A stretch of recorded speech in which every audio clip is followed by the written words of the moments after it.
네, 오늘은 여호와께 연합한 사람이라는 타이틀이 성경 자체에 붙어 있습니다. 여호와께 과연 연합한 사람이 어떤 사람인가? 방금 읽었던 내용 중에요. 이상하게 이렇게 좀 몇 번 언급되는 표현이 있어요. 같은 표현이 몇 번 언급됩니다. 혹시 여러분 읽으면서 감을 잡으셨는지 모르지만 보시면은 첫 번째 보세요. 여호와께서 이같이 말씀하셨는데 너희는 공평을 지키며 의를 행하라. 나의 구원이 가까이 왔으니 나의 의가 쉬 나타날 것이라. 하나님께서 이 땅에 다시 나타나시고 그분이 어떻게 보면은 심판하러 오시는데 무엇을 기준으로 본다라고 말씀하시면서 너는 공평을 어떻게 하라고요? 지키고 의를 행하라. 그의 나라와 그의 의를 구하라. 먼저라고 신약에서도 말하는 것처럼요. 이사야 선지자를 통해서 너희는 공평을 지키며 의를 행하라. 첫째, 공평이라는 것은 뭘까요? 공평. 당연한 이야기입니다만은요. 모든 일을 대할 때에 공평하게, 공의롭게. 그러니까 우리가 하나님의 뜻을 반영하는 자들이에요. 그리스도인이라는 것, 집사님, 전도사님, 또 이용호 목사라는 사람, 이 모두는 어떤 면에서는 누군가가 나를 통해서 뭘 봐야 돼요. 그 생각해 보셨습니까? 사랑이를 통해서, 사랑이 엄마 아빠를 잘 모르는 사람도 있죠. 근데 이제 사랑이를 봐요. 사랑이를 보면은 또 시온이나 온유나 우리 아이들을 이렇게 보면은 그 아이들을 통해서 우리는 옛날에 그랬죠. 저 네 집 자녀지? 네 집 아이길래 저 집안이 뭔가 좀 뼈대가 있는 것 같아? 혹은 뼈대가 없는 것 같아. 그럼 뭘로 그렇게 했느냐요? 뭘로? 여러분도 지금 자녀를 교육시켰을 때 각 집집마다 가훈이 있는 것처럼 그 가훈을 가지고 애들을 가르치죠. 야, 저 어떤 집안의 자녀인 것 같아. 어떻게 저렇게 배웠지? 이렇게 우리가 칭찬할 때도 있고, 또 그 반대로 영 아닌 사람 아이를 만나면 저 녀석 네 집 아이길래 어디 저 따위로 말을 저렇게 하고 어디 저런 녀석이 다 있지? 이렇게 우리가 이제 말을 하는 겁니다. 그러면 여러분 한번 역으로 생각해 보세요. 여러분이 어디 가서 나 예수 믿는 사람입니다. 이렇게 말하는 것은 곧 나는 하나님의 자녀이다. 나 하나님 믿는 사람이다.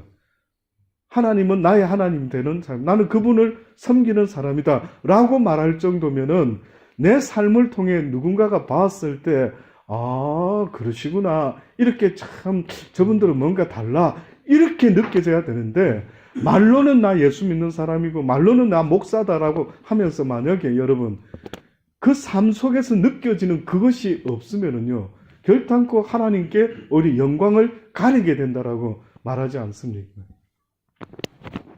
그래서 하나님이 어떤 기준으로 우리를 보게 되는 날이 오는데, 그것이 첫 번째가 공평이라고 이야기한 거예요. 모든 사람을 똑같이 대할 줄 아는 마음을 여러분 잊지 마세요. 그래서 하나님은 오히려 네가 어떤 사람에게 짜장면을 대접한다면 너도 짜장면 먹을 자격이 있다. 네가 어떤 사람에게 탕수육을 대접하면 너도 탕수육을 먹을 수 있는 자격이 있다. 이렇게 말씀해요. 하나님은 어떤 사람에게는 짜장면 사주고요. 어떤 사람에게는 탕수육을 사준대. 어때요? 우리 그렇게 할 수도 있죠. 좀 가까운 사람, 좀 친한 사람, 좀 공경해야 될 사람, 탕수육을 사줍니다. 그래서 내가 봤을 때 좀 그 정도는 짜장면 사주기도 하죠. 근데 하나님이 말씀하는 거는 모든 일을 네가 대할 때 어떻게 대라? 공평하게 대라는 거예요. 적은 소자 하나에게도 뭘 하나를 대접하더라도 냉수 한 그릇이라도 잊지 말라는 거예요. 그러니까 이 모든 이야기의 중심에는 무슨 말이 있느냐면 사람을 네가 판단을 하지 말라는 거예요. 네가 짜장면 사줄 수 있으면 모두를 짜장면 사주는 수준으로 대줘야 되고 네가 탕수육을 사줄 수 있으면 모든 이에게 탕수육을 사줄 수 있는 그 마음, 그게 바로 네가 탕수육을 먹을 자격이 있다라고 말씀하는 거예요. 두 번째가 뭐라고요? 의를 행하라. 성경에서 의를 행하라 하면 뭘까요? 의. 옳은 것이죠. 성경이 혹시 여러분 아세요? 먼저 그의 나라와 그의 의를 구하라. 성경이 의라고 말하는 게 뭘까요?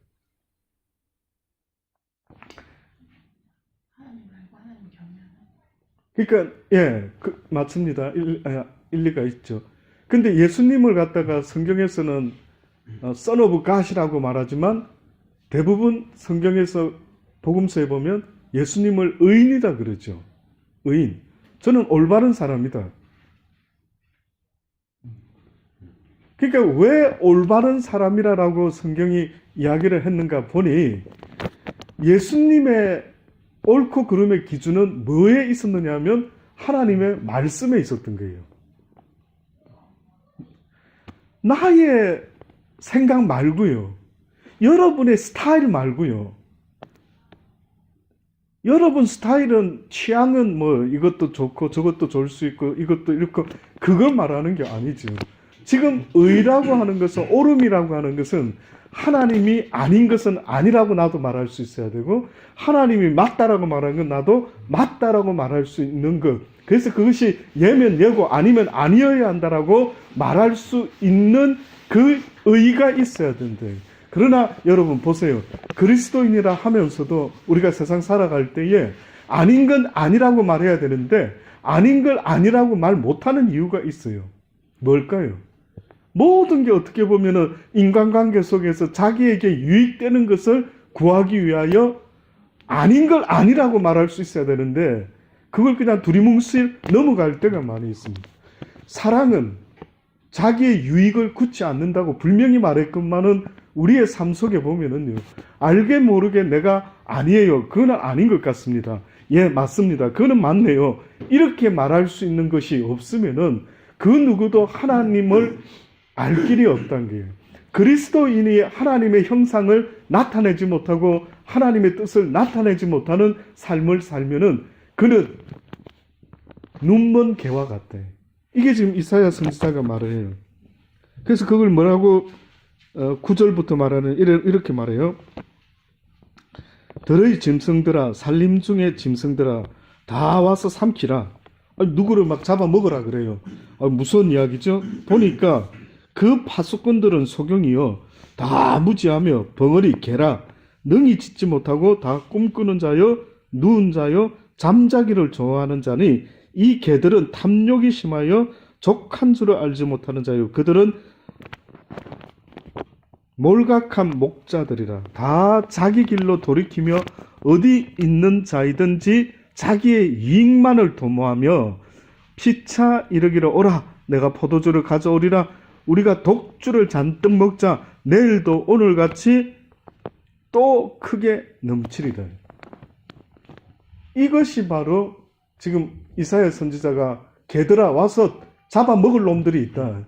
못된 놈들이 있다. 이런 자들이다. 그러니까 여러분 짓지 못하는 개, 짓지 못하는 외치지 못하는 파수꾼 이렇게 자꾸 말을 해요. 우리 그리스도인의 어떤 직분 가운데 무슨 직분이 있다고 성경은 말하느냐 하면 파수꾼의 직분이 있다고 말해요. 파수꾼의 직분. 파수꾼의 직분뿐만 아니라 외치는 자의 선지자적인 외침을 또한 해야 되는 역할이 우리에게 있죠. 짖지 못하는 개들. 개가 늑대가 온다든지 도둑놈이 오면은 짖어대야 된단 말이에요. 근데 그걸 짖지도 못하고 또 파수꾼이 보다가 적군이 쳐들어오면은 나팔을 불어서 경계를 해서 사람들을 지킬 수 있는 역할을 해내야 되는데 지금 하나님이 우리에게 주는 역할과 직분이 그게 있는 거예요, 여러분.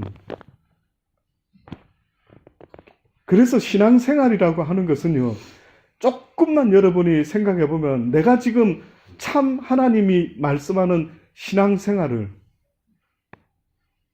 산 제사를 하나님 기뻐하는 자의 제자의 삶을 나를 부인하고 날마다 주의 말씀을 순종함으로 나를 통해서 하나님의 형상이 온 세상 사람들에게 나타나는 삶을 살고 있는지 그렇지 않으면 종교 행위를 하고 있는지를 바라는 거예요. 이해되십니까? 종교 행위의 사람들은요 교회에다 갖다 놓으면 그럴듯해요. 교회에다 갖다 놓으면 굉장히 존경받을 만해요. 근데 세상에 갖다 놓으면 아무런 영향력이 없어요. 아무런 능력이 없다고요. 그래서 저는 가끔 여러분에게 안타깝게 말하는 것 중에도 혹시 여러분이 예수 믿지 않는 사람에게까지도 영향력이 있는지 물어보는 거예요. 예수 믿는 사람들끼리는 어떤 분이 이번 집회 때 제가 어떤 분하고 이야기를 하는데 사실 그 정선 교사님이 그 이야기를 하시더라고요. 한국의 수많은 교회를 몇천 교회를 다닌 것 같아요. 10년 동안에. 그 수많은 교회를 다녀봤을 때 많은 목사님들을 상대하고 만나고 대화를 해보는데 본인이 느끼는 것은 모두가 예수 믿는 사람을 상대로 설교하는 목사들이 대부분이다. 이런 말을 갑자기 하더라고요. 무슨 말을 하려고 나한테 이 목사, 내가 이렇게 한국에서 다녀보니까 목사님들이 예수 믿는 사람을 전제로 설교를 하는 것 같아요. 예수를 모르는 사람이 왔을 때 들었을 때는 무슨 말 하는지를 어떻게 보면 전혀 모를 것 같아요. 제가 그 이야기를 들었을 때에 상당히 나를 돌아보게 됐어요. 그래, 일리가 있대. 저도 어느 날부터 사실은 설교를 하는 순간에요.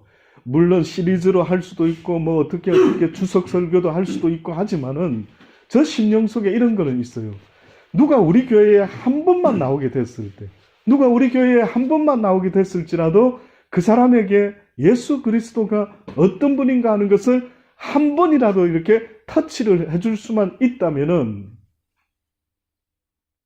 그런 설교를 할 수 있다면,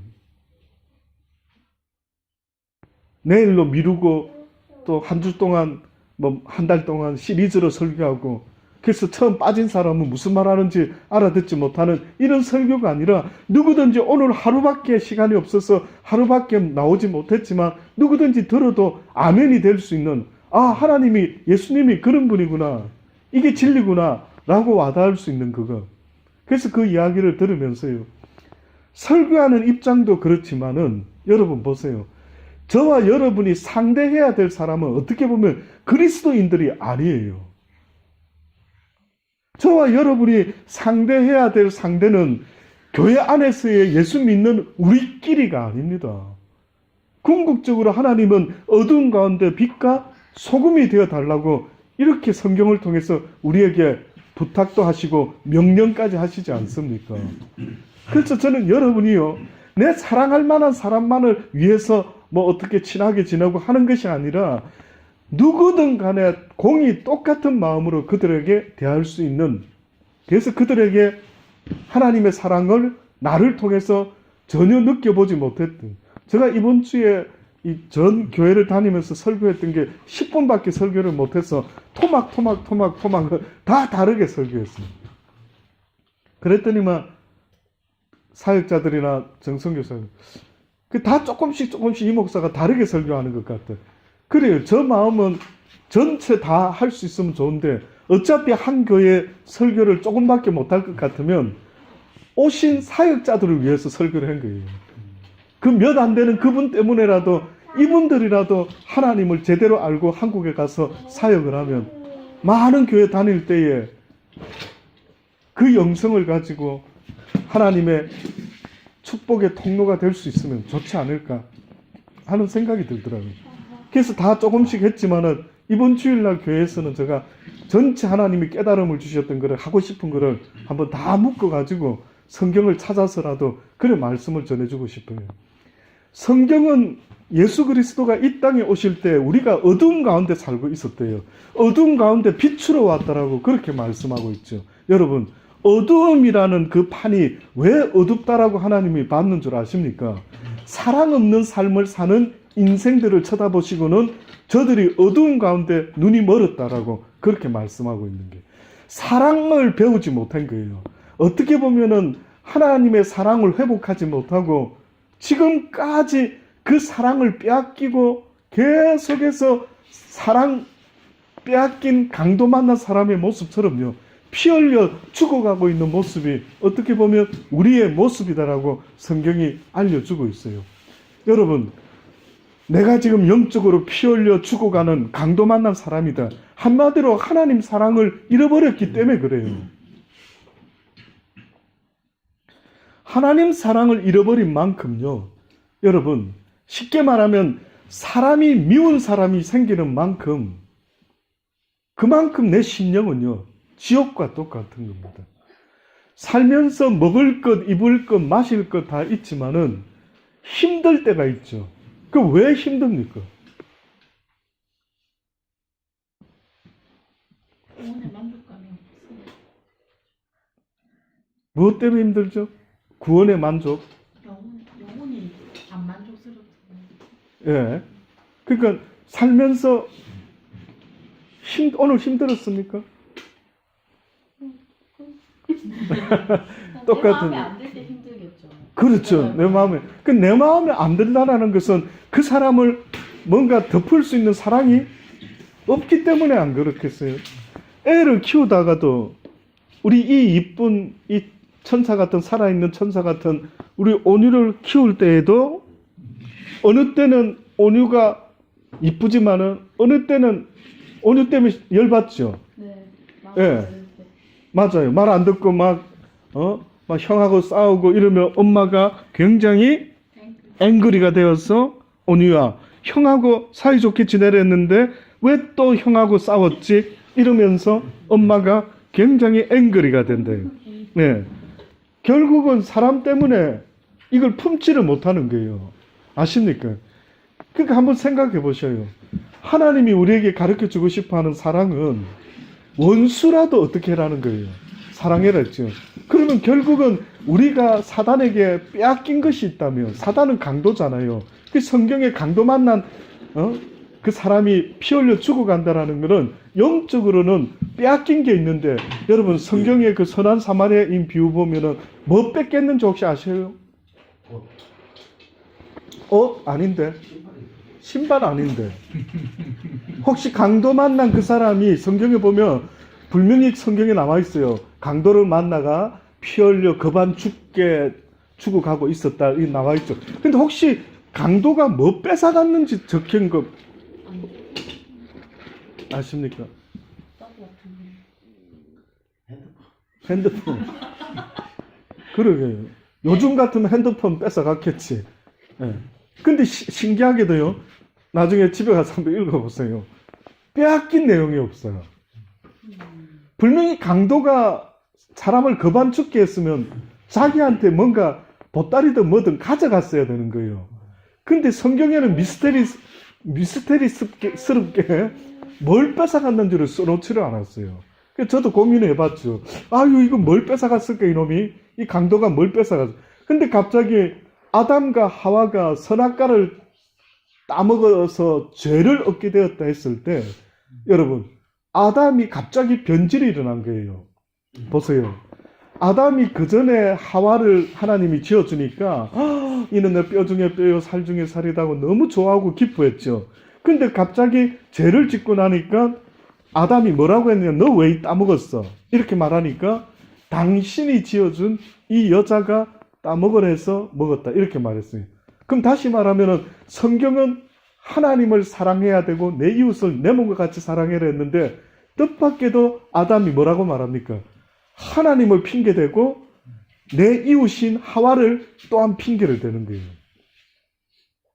그렇지 않습니까?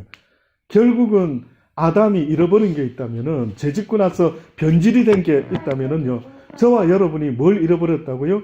하나님의 사랑을 잃어버렸다. 이게 이번 열흘 동안 다니면서 제가 시드니에 있는 몇 교회들에게 외쳤던 이야기가, 우리가 잃어버린 게 그 하나님의 사랑이다. 이걸 회복해야 된다. 하나님의 사랑을 회복한 자의 모습을 보니까 초대교회에 하나님의 불같은 성령을 받은 사도들이 갑자기 복음을 외쳤더니만 그 복음을 들은 초대교회 성도들이 변화가 일어났죠. 어떻게 변화가 일어났습니까? 모두가 조금 더 제 것을 제 것으로 여기지 아니하고 서로 나누고 하는 겁니다. 부족함이 없게 된 거예요. 많이 거둔 자도 남음이 없고 적게 거둔 자도 부족함이 없는 만나와 메추라기와 같은 일이 벌어졌던 거예요.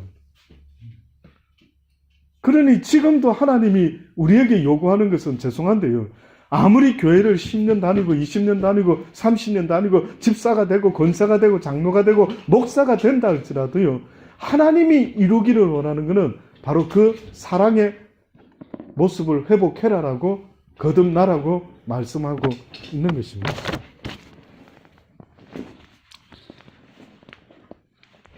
그래서 두 번째 2절 말씀부터요. 2절에 보면 안식일을 지켜. 자, 첫 번째는 공의라고 그랬고요. 의를 행하라. 나의 구원이 가까이 왔고 나의 의가 쉬 나타날 것이라.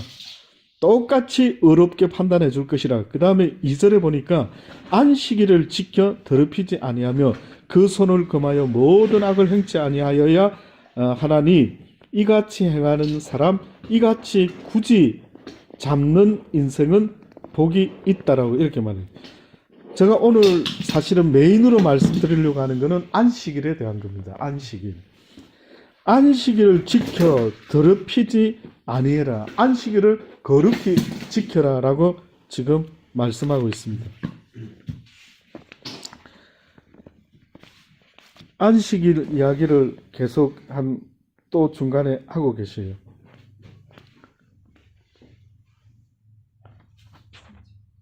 네? 예, 4절 여호와께서 이같이 말씀하시기를 나의 안식일을 지키며 나를 기뻐하는 일을 선택하며 나의 언약을 굳게 잡는 고자들에게는 내가 내 집에 여기 고자라고 하는 것은 쉽게 말하면 아무런 생명력이 없는 자, 아무런 이 땅에서 소망이 없는 것 같은 그들 삶 속에 무엇이 가치 있냐를 말하는데 내가 내 집에서 내 성 안에서 자녀보다 나은 기념물과 이름을 주며 영영한 이름을 주어 끊치지 않게 할 거라는데 이런 이들이 뭘 하나는 했답니다. 그게 뭐냐면 안식일을 거룩히 지켰다요. 안식일을 거룩히 지킨 자에게 주는 베네핏이 하나님의 나라에서 하나님이 뭔가를 주겠다라고 지금 약속을 하는 거예요. 자, 그래서 지금부터요. 성경에서 안식일을 뭐라고 말하는지를 한번 오늘 이 수요일 저녁에요. 짧은 시간에 좀 얼른 말씀드리고 결론적으로 한번 말씀을 맺도록 합니다. 출애굽기 20장 대표적으로요. 8절의 말씀부터 보면 안식일을 기억하여 거룩히 지키라. 엿새 동안은 힘써 내 모든 일을 행할 것이니 제7일은 너의 하나님 여호와의 안식일이라. 너나 내 아들이나 내 딸이나 내 남종이나 내 여종이나 내 육축이나 내 문 안에 유하는 객이라도 아무 일도 하지 말라. 이는 엿새 동안에 나 여호와가 하늘과 땅과 바다와 그 가운데 모든 것을 만들고 제7일에 쉬었음이라. 그러므로 나 여호와가 안식일을 복되게 하여 그날을 거룩하게 하였느니라. 하나님이 쉬었대요. 말이 됩니까? 이런 성경 말씀 읽으면 여러분 가슴에 와 닿습니까? 하나님이 피곤하셔서 쉬었다 이렇게 지금 말씀하는 걸까요?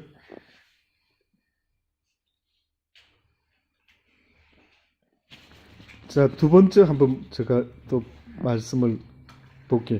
출애굽기 31장 12절로부터의 말씀에 보면 여호와께서 모세에게 일러 가라사대 너는 이스라엘 자손에게 고하여 이르기를 너희는 나의 안식일을 지키라. 이는 나와 너희 사이에 너희 대대의 표징이라 이랬어요. 할례가 표징인 것처럼, 그렇죠? 어떤 표징이랍니다. 어떤 징표라고 합니다. 그러니까 안식일을 거룩히 지키라 했더니만 유대인들은 문자 그대로 안식일을 아무것도 안 하고 있었어요. 아무것도 안 했어요. 그랬더니만 예수님 때에 예수님이 병든 자를 낫게 하고 안식일에 복음을 전하시고 기적을 행하고 했더니만 난리가 났죠. 유대인들이. 네가 어찌하여 안식일을 그렇게 어기느냐. 조금만 기다려보세요. 성경에서 뭐라고 말하는지요? 너희는 안식일을 지킬지니 이는 너희의 성일이 됨이라. 무릇 그날을 더럽히는 자는 죽일지라. 무릇 그날에 일하는 자는 그 백성 중에서 그 생명을 끊쳐지리라. 그 생명이 끊쳐 엿새 동안은 일할 것이나 제7일에는 큰 안식일이니 여호와께 거룩한 것이라. 무릇 안식일에 일하는 자는 반드시 죽일지라. 이같이 이스라엘 자손이 안식일을 지켜서 그것을 대대로 영원한 언약을 삼을 것이니 이는 나와 이스라엘 자손 하나님과 이스라엘 자손 사이에 영원한 표징이며 나 여호와가 엿새 동안에 천지를 창조하였고 제7일에는 쉬어서 평안하였음이라 하라. 이게 대표적으로 구약의 안식일 이야기가 더러 많이 나오는데 이 두 가지가 대표적으로 안식일이 어떤 의미인가 하는 것을 성경이 말하고 있어요. 근데 신약에 넘어오면은요, 안식일 이야기가 조금 구체적으로 바뀝니다. 그 첫 번째 예로요, 히브리서 3장 1절로부터의 말씀에 보면은 이런 말씀이 있습니다. 그때 예수께서 안식일에 밀박 사이로 가실 때 제자들이 시장하여 이삭을 잘라 먹으니 바리새인들이 보고 예수께 고하되 보시오, 당신의 제자들이 안식일에 하지 못할 일을 하나이다.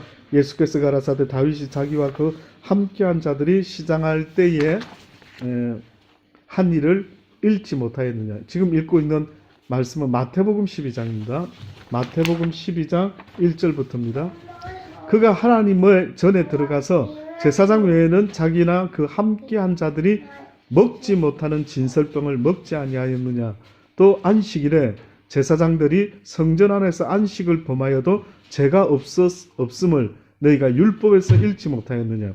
내가 너희에게 이르노니 성전보다 더 큰 이가 여기 있느니라. 나는 자비를 원하고 제사를 원치 아니하노라 하신 뜻을 너희가 알았더라면 무죄한 자를 죄로 정치 아니하였으리라. 인자는 안식일의 주인이라. 그러니까 안식일이라는 의미, 하나님께 제사 드리는 그날을 그 의미는요, 하나님의 말씀에 오히려 순종하는 것이 더 복된 자라라고 했는데, 그 하나님의 말씀의 의미를 이 유대인들이 아마 잘 감을 못 잡았던 것 같아요. 그래서 지금 예수님이 이렇게 표현을 한 것 같고요. 누가복음 6장에 보면은 6절로부터 말씀에 또 다른 안식일에 예수께서 회당 들어가서 오른손 마른 사람이 있는데 서기관과 바리새인들이 예수를 송사할 빈거를 찾으려 하여 안식일에 병을 고치시나 안 고치시나 한번 보자 했다고 합니다. 예수께서 저희 생각을 아시고요, 손 마른 사람에게 이렇게 말합니다. 일어나 한가운데 서라 라고 하시면서요, 또한 주변에 선 사람들에게 물어봅니다. 너희에게 묻노니 안식일에 선을 행하는 것과 악을 행하는 것, 생명을 구하는 것과 멸하는 것 어느 것이 옳으냐라고 하시며 무리를 둘러보시는데 그 사람에게 이르시되 내 손을 내밀라고 하시니 저가 그리하며 그 손이 회복되었대. 그때 그 바리새인과 서기관들이 분기가 가득하여서 예수님을 어떻게 처치할고 서로 의논했다라고 그렇게 이야기해요. 결국은 예수님이 안식일 날에 무엇을 행하셨다고요? 병자를 고치시고 아픈 사람을 치유하시고. 그러니까 안식일을 거룩히 지키라 했더니만 유대인들은 아무것도 안 하는 것으로 안식일을 거룩히 지키는 줄 알았죠. 그러나 궁극적으로 예수님이 말씀하는 안식일의 이 땅에서의 의미를 설명한 겁니다. 이 땅에서의 의미를 안식일 날에 선한 일을 행하라는 거예요. 하나님이 기뻐하실 만한 선한 일을 행하라는 겁니다. 어떤 사람이 주일날 교회를 오려고 하다가 강도 만난 사람을 만났어요. 어떻게 해야 될까요? 나 예배 드리러 가야 되는데. 이렇게 할 수 있죠. 그런데 강도 만난 사람의 이야기 중에 여러분 아세요? 첫 번째 강도 만난 사람을 보고 지나간 사람이 누구라고요? 제사장. 두 번째 또 보고 지나간 사람이 성경에 보니까 레위인이 지나갔대요. 물론 다 포함됩니다.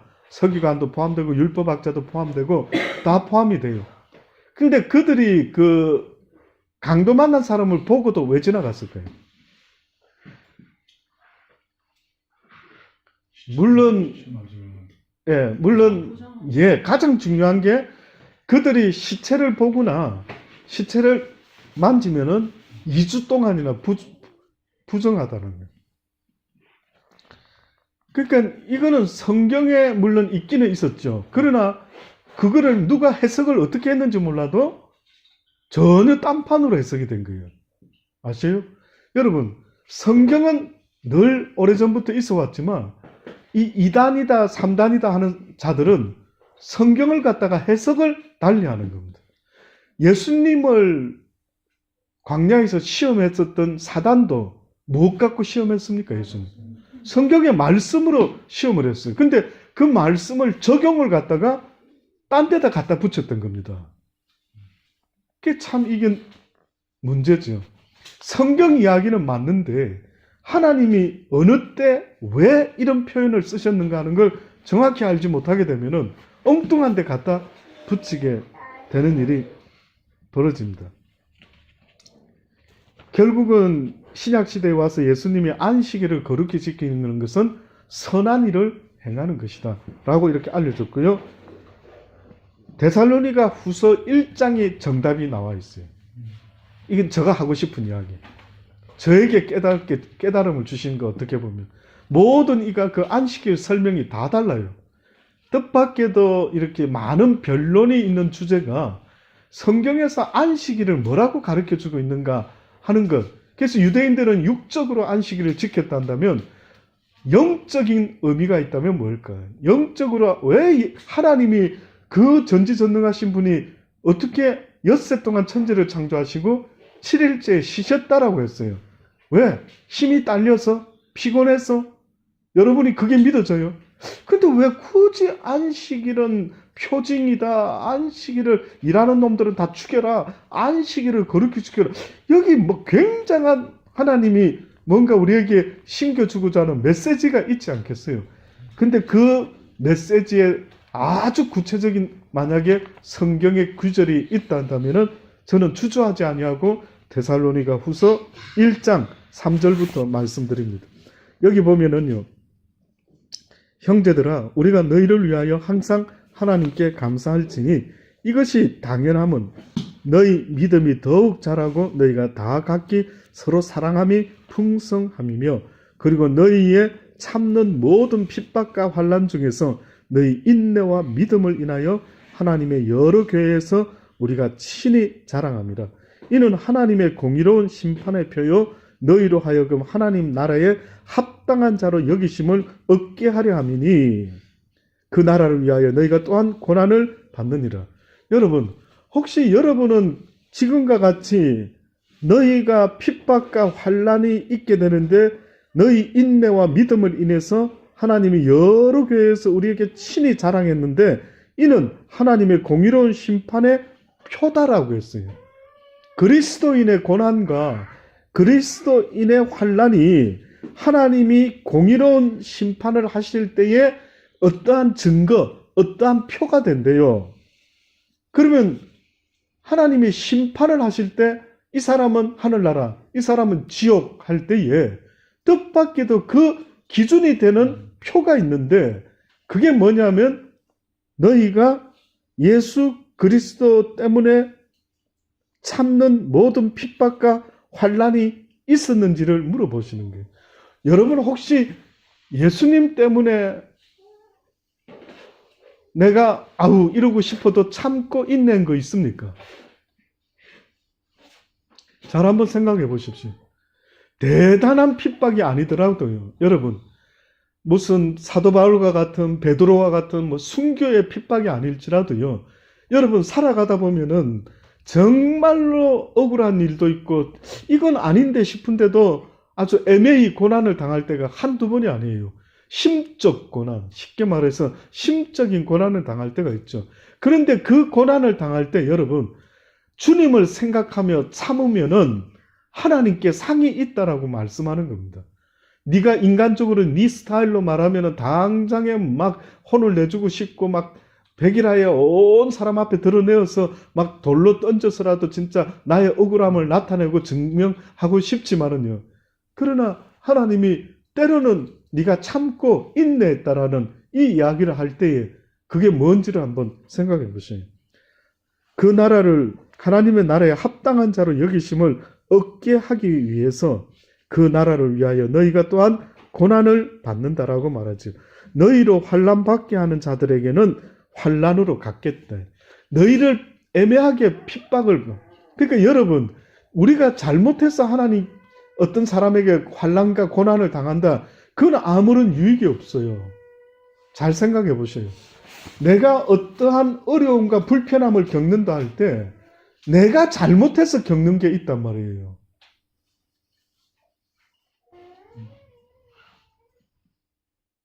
그걸 좀 돌아보셔요. 내가 잘못해서 얻어지는 어떤 불편함, 어떤 대가가 있을 수 있다. 하나님은 그걸 말하는 게 아니에요. 내가 너무나 선하게 했고, 내가 너무나 하나님 앞에 진실되게 뭘 했어요. 그런데 그 결과가 너무나 예상 못하게 다가왔어요. 그거를 이야기하는 것 같아요. 그래서 그들에게 똑같이 갚지 마라. 하나님이 갚으시는데 하나님이 뭐라고 말씀하냐면 너희로 환난을 받게 하는 자들에게는 뭐로 갚는다고요? 환난으로 갚겠대. 자, 지금부터 말씀드리려고 하는 게 그겁니다. 7절부터 보니까 데살로니가후서 1장 7절로 보니 환난 받는 너희에게는 우리와 함께 무엇으로 갚는다고요? 안식으로. 그렇죠? 안식으로 갚으시는 것이 하나님의 공의다. 그러니까 환난 당하는 자에게 안식을 주겠다라는 거예요. 하나님 때문에 고통 당하는 자가 얻게 되는 하나님의 축복이 있는데 그건 바로 안식이다.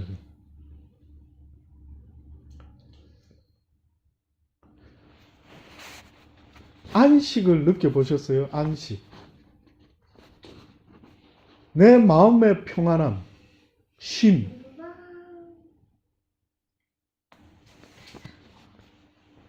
하나님이 안식으로 갚는 것이 하나님의 공의라고 하시면서요. 예수께서 저의 능력의 천사들과 함께 하늘로부터 불꽃 가운데 나타나실 때에 하나님을 모르는 자들과 우리 주 예수의 복음을 복종치 않는 자들에게는 뭘 준다고요? 형벌을 준다. 두 종류 부류에게 말하는 겁니다. 하나님을 모르는 자들과 그 다음에 하나님을 안다라고 하면서 하나님의 복음을 복종치 않는 자들에게 형벌을 주신다. 이런 자들이 주의 얼굴과 그의 힘의 영광을 떠나 영원한 멸망의 형벌을 받게 된다.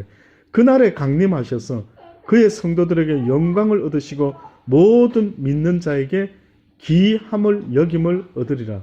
우리의 증거가 너희에게 믿어졌습니다. 결국은 왜 굳이 6일 동안에 천지를 창조하시고 7일 날 쉬었다라고 어떤 신학자의 말에 저는 와닿습니다. 그분이 이렇게 표현하더라고요. 하나님의 시간표는 6,000년이다. 하루가 1,000년 같고 1,000년이 하루 같다라는 이 사실을 잊지 말아 했을 때 하나님이 시작한 태초부터 하나님이 모든 걸 심판하는 시간은 6,000년이래.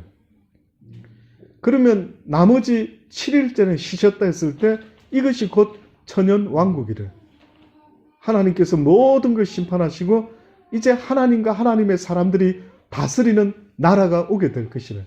그래서 여러분 달란트 비유를 할 때 묘하게도 뭐라고 말씀하셨냐면 5달란트, 2달란트, 1달란트 그들에게 공이 물어보시기를 몇 달란트 남겼느냐? 5달란트 받은 자가 5달란트 또 남겼나이다. 그러니까 뭐라고 말합니까?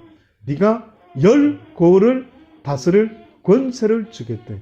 2달란트 받은 자에게 너는 얼마를 남겼느냐? 2달란트 남겼습니다. 내가 너에게 4달란트, 4고을을 다스릴 권세를 주겠다. 그러니까 상위 권세를 줘서 어떠한 지역을 다스리게 한다라는 거죠.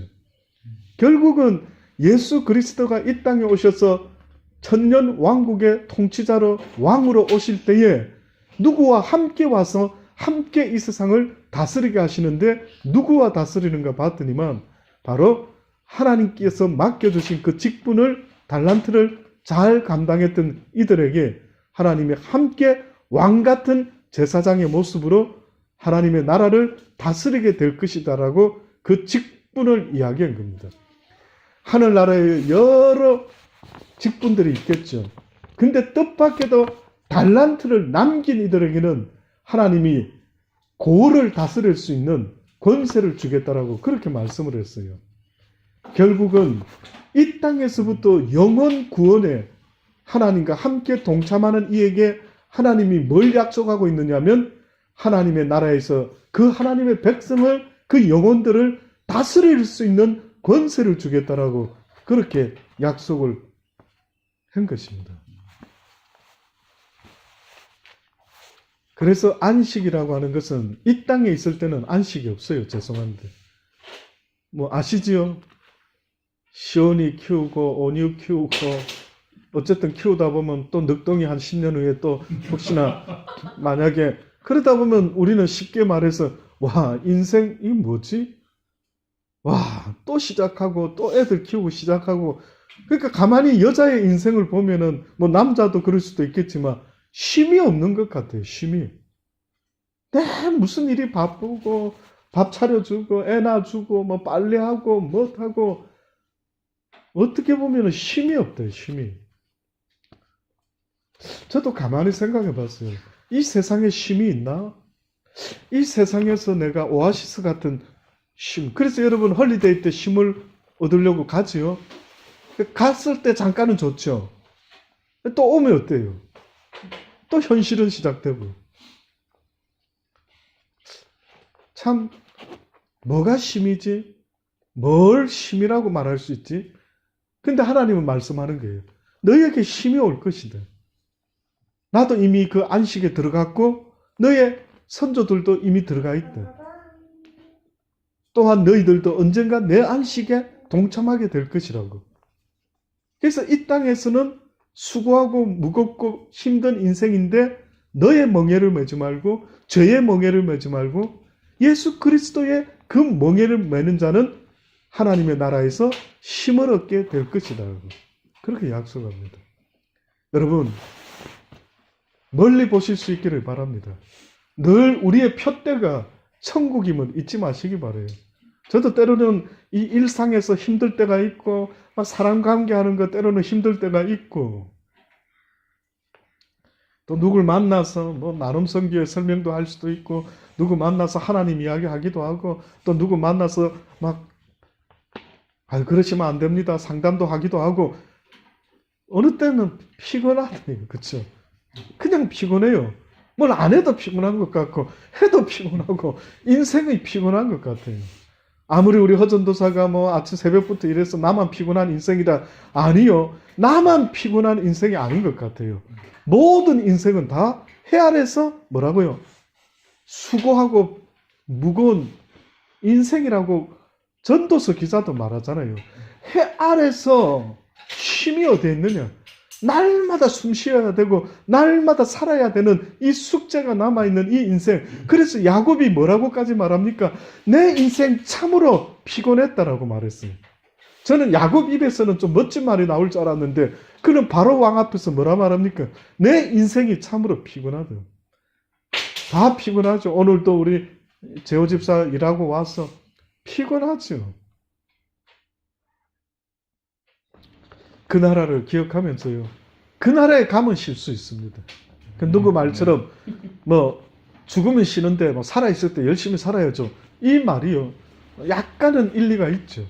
살아있는 날 동안 어차피 수고스러운 거 무엇을 위해 수고할 거냐. 하나님의 공의와 공평과 그 의를 위해서 수고하며 애쓰는 자는 하나님이 약속하십니다. 그 나라에서 내가 쉬게 해주겠다라고.